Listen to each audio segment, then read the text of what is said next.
বাজেটে জিডিপি প্রবৃদ্ধি, বেসরকারি ও ব্যক্তি খাতের বিনিয়োগে অবাস্তব লক্ষ্য নির্ধারণ করা হয়েছে বলে জানিয়েছে গবেষণা প্রতিষ্ঠান সিপিডির নির্বাহী পরিচালক ফাহমিদা খাতুন। শুক্রবার রাজধানীর আগারগাঁওয়ে সিপিডি কার্যালয়ে আয়োজিত বাজেট পরবর্তী প্রতিক্রিয়ায় এই কথা বলেন তিনি।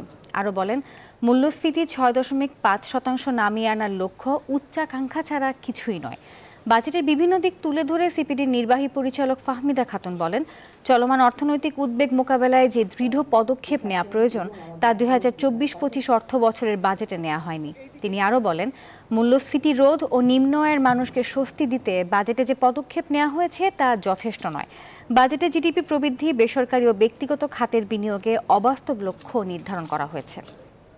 প্রায় প্রতিটি চলকের ক্ষেত্রে কিন্তু এমন প্রক্ষেপণ করা হয়েছে ২০২৫ সালের জন্য যে সেগুলো বাস্তবতার সাথে সেগুলোর কোনো সাযুজ্য নেই।